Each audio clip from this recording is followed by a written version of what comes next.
بسم اللہ الرحمن الرحیم۔ ناظرین، جب ابلیس کو ملعون کر کے جنت سے نکالا جانے لگا تو ابلیس نے توبہ و ندامت کی بجائے اللہ سے یہ استدعا کی کہ اے اللہ، اگر تو مجھے اپنی حضوری سے نکالنا اور جنت سے محروم کرنا چاہتا ہے تو مجھے یہ مہلت دی جائے کہ میں قیامت تک زندہ رہوں۔ اس نے دو مطالبے کیے، ایک بہت بڑی زندگی اور اختیارات کا، اور دوسرا موت نہ آنے کا۔ اس وقت تک مہلت مانگی جب قیامت کا دوسرا سور پھونکا جائے گا، جس سے سب دوبارہ اٹھائے جائیں گے، جس کے بعد کوئی مرے گا نہیں۔ اللہ تعالیٰ نے اسے اختیارات دیے اور مہلت بھی دی، لیکن مہلت دوبارہ اٹھائے جانے تک نہیں دی، بلکہ فرمایا تجھے ایک مقررہ وقت تک مہلت ہے۔ بظاہر اس سے مراد قیامت کا پہلا سور پھونکے جانے تک ہے۔ یہ سن کر اس نے پھر ایک مرتبہ اپنی شیطانیت کا مظاہرہ کیا۔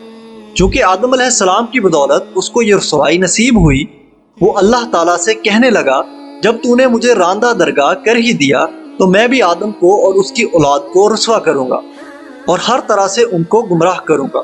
ان کی اکثریت کو تیرا ناشکرہ بنا کر چھوڑوں گا، مگر تیرے مخلص بندے میرے تیر سے گائل نہ ہو سکیں گے اور ہر طرح سے محفوظ رہیں گے۔ اللہ تعالیٰ کی طرف سے ابلیس کو یہ جواب دیا گیا، ہماری فطرت کا قانون مکافات عمل اٹل قانون ہے، جو جیسا کرے گا ویسا ہی بھرے گا۔ جو بنی آدم تیری پیروی کرے گا وہ تیرے ساتھ ہی جہنم کا سزاوار ہوگا۔ جا اپنی ذلت و رسوائی اور شومئی قسمت کے ساتھ یہاں سے دور ہو اور اپنی اور اپنے پیرووں کی ابدی لعنت یعنی جہنم کا منتظر رہ۔ حضرت آدم علیہ السلام کو اللہ تعالیٰ نے جنتی لباس پہنایا اور جنت میں داخل فرمایا۔ یہ جنت کشمیر یا دنیا کی کوئی اور جگہ نہیں، بلکہ اصلی جنت تھی جو اوپر آسمانوں میں ہے۔ آپ جنت میں جہاں چاہتے گھومتے اور جو چاہتے کرتے، لیکن ساتھ میں خود کو اکیلا محسوس کرتے۔ اللہ تعالیٰ نے حضرت حوا علیہ السلام کو آپ کی بائیں طرف کی پسلی سے پیدا کیا۔ حضرت حوا علیہ السلام کی پیدائش کے وقت فرشتوں سے پردہ کرایا گیا۔ حضرت حوا علیہ السلام دنیا کی نہایت خوبصورت خاتون تھی۔ جب حضرت آدم علیہ السلام سو کر اٹھے تو پوچھا تم کون ہو؟ انہوں نے کہا اللہ نے مجھے آپ کے لیے پیدا کیا کہ آپ مجھ سے سکون حاصل کر سکیں اور آپ کی تنہائی ختم ہو سکے۔ وہ دونوں خوشی سے جنت میں رہنے لگے۔ اللہ تعالیٰ نے فرمایا تم جہاں جانا چاہو جا سکتے ہو، جو کھانا چاہو کھا سکتے ہو، بس ایک درخت کا پھل کھانے سے منع کیا کہ اگر تم کھاؤ گے تو نقصان اٹھاؤ گے۔ ابلیس تمہارا اور تمہاری بیوی دونوں کا کھلا دشمن ہے، کہیں ایسا نہ ہو کہ وہ تمہیں جنت سے نکلوا دے اور تم مصیبت میں پڑ جاؤ۔ وہ درخت کون سا تھا؟ اس حوالے سے 6 مختلف اقوال ملتے ہیں، اور سب سے بہترین بات یہ ہے کہ جس چیز کو ذکر کرنے کی اللہ تعالیٰ نے ضرورت نہیں سمجھی، ہمیں بھی اس کے پیچھے زیادہ نہیں پڑنا چاہیے۔ ادھر ابلیس کو ایک پل چین نہیں آ رہا تھا۔ اس نے حضرت حوا علیہ السلام یعنی عورت ذات کو استعمال کرنے کا منصوبہ بنایا۔ ابلیس نے حضرت حوا علیہ السلام کو بہکانا شروع کر دیا۔ وسوسہ ڈالنے لگا کہ اس درخت کا پھل کھا لو جس سے اللہ نے تمہیں منع کیا ہے۔ کھا لو گے تو فرشتوں کی طرح ہمیشہ ہمیشہ کے لیے جنت میں رہ پاؤ گے، ورنہ تم مر جاؤ گے۔ کہا جاتا ہے کہ شیطان سانپ کے ساتھ مل کر جنت میں گیا اور سانپ کی صورت میں ان سے بات کی، اللہ کے نام کی قسمیں کھائیں اور قسمیں کھا کر یقین دلایا کہ اللہ نے اس درخت سے شروع میں روکا تھا، اس لیے کہ اس وقت تمہاری نئی پیدائش ہوئی تھی، تمہارا جسم اسے برداشت نہیں کر سکتا تھا۔ اب ایک عرصہ ہو گیا ہے، اب تم مضبوط ہو چکے ہو، اب اسے کھانے میں کوئی حرج نہیں۔ حضرت حوا علیہ السلام اس کی باتوں میں آ گئی۔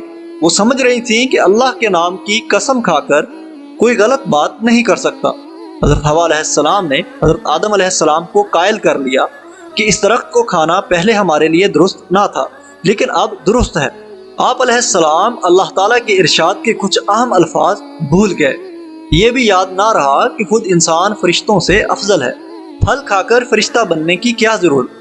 ان فطری کمزوریوں کی وجہ سے آپ سے یہ اجتہادی خطا ہو گئی۔ بہرحال دونوں ابلیس کے بہکاوے میں آ گئے اور ایک دن انہوں نے وہ پھل کھا لیا۔ جیسے ہی انہوں نے پھل کھایا تو سب سے پہلے ان کے کپڑے اتر گئے۔ شیطان کو یہ معلوم تھا کہ اس درخت کی تاثیر یہ ہے کہ جو بھی اس کا پھل کھاتا ہے بے لباس ہو جاتا ہے۔ گویا شیطان نے انسان پر جو پہلا وار کیا ہے وہ یہی بے لباسی کا وار تھا۔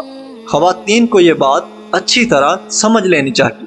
الغرض وہ دونوں شرم سے ادھر ادھر بھاگنے لگے۔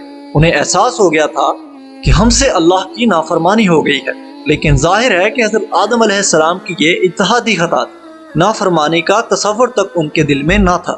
پھر اللہ تعالیٰ نے ان کو آواز دی اور کہا کیا میں نے تمہیں منع نہیں کیا تھا کہ اس درخت کے قریب نہ جانا؟ کیا میں نے نہیں بتایا تھا کہ شیطان تمہارا کھلا دشمن ہے؟ اب اللہ تعالیٰ نے انہیں جنت سے اترنے کا حکم دیا اور فیصلہ فرمایا تو انسان اور شریر جنات زمین پر بھیجے جا رہے، تم زمین میں ایک دوسرے کے دشمن ہوگے، قیامت تک تم ایک دوسرے کے خلاف رہو گے۔ اس دوران جو میرے بھیجے ہوئے پیغمبروں کی اطاعت کرے گا وہ کامیاب ہوگا، اور جو شیطان کے راستے پر چلے گا وہ جہنم میں جائے گا۔